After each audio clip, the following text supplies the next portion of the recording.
जय भीम, जय संविधान। आज मैं आपको एक सच्ची कहानी से रूबरू कराऊंगा।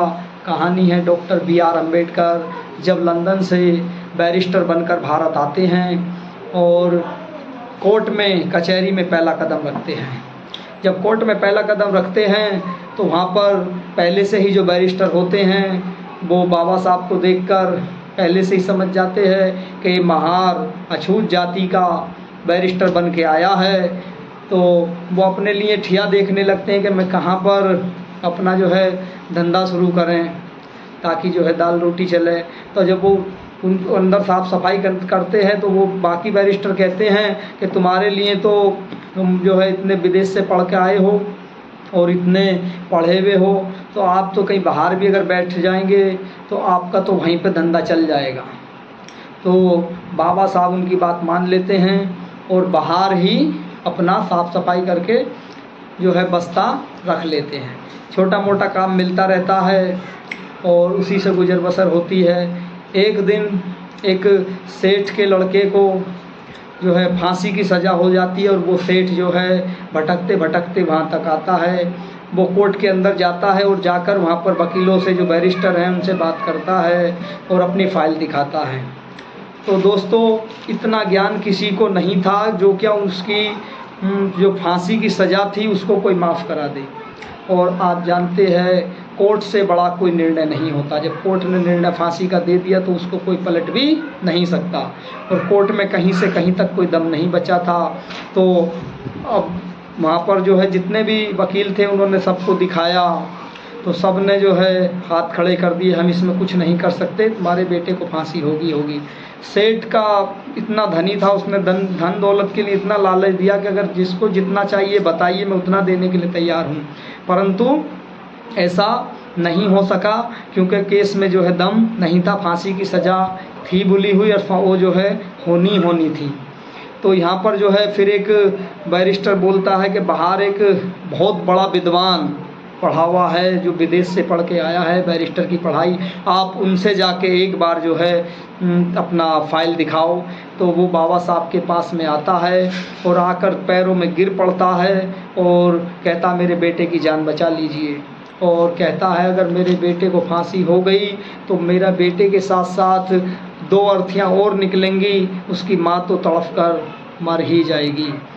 तो जब उस टाइम बाबा साहब को अपने माँ की बात याद आती है और वो याद करते हैं कि माँ ने कहा था अगर किसी की जान बचे तो बेटा अगर झूठ भी बोलना पड़े तो उस टाइम झूठ बोल देना जब किसी की जान बच रही हो। तो बाबा साहब उनकी फ़ाइल देखते हैं और कहते हैं ठीक है, मैं केस लड़ूंगा। तो दोस्तों, कहानी तो बहुत लंबी है परंतु इसको हम जो है अपने शब्दों में जल्दी से जल्दी आपको समझाने की कोशिश कर रहे हैं ताकि आप भी इतने बड़े विद्वान, इतने बड़े जो ज्ञाता हैं उनके बारे में जान सकें और आप भी ट्रस्टेड हो और आप भी उनके बारे में जो है जो सत्य लेख हैं एकदम जो उनकी जीवनी है उसको ध्यान से देखें। तो दोस्तों, ये उनके फ़ाइल को लेने के बाद में जब वहाँ पर कोर्ट में केस चलता है तो जज के सामने जो दूसरा वकील होता अपनी दलीलें देता है तो इनसे भी पूछा जाता है कि आपको कुछ इसमें कहना है। तो ये कहते हैं नहीं, आप तो जो है जो सज़ा है वो सुना दीजिए, मेरी कोई तर्क नहीं है। उस टाइम पर सेठ बहुत गुस्सा होता है कि मैंने तो तुमको जो है केस लड़ने के लिए फीस दी, लड़ने के लिए खड़ा किया था और आपसे मनचाही फीस की भी बात कही, परंतु आप तो मेरा केस लड़ने की बजाय कुछ बोल रहे कि सज़ा कर दीजिए। तो उस टाइम सेठ को बहुत गुस्सा आता है परंतु बाबा साहब उस टाइम एकदम चुप रहते हैं। और जब फांसी की सज़ा बोल देते हैं तो फांसी की सज़ा बोलने के बाद में फांसी देने के लिए उनको लेके जाया जाता है। तो तभी बाबा साहब कहते हैं बस इनको फांसी की सज़ा बोली गई है, ना कि मृत्युदंड।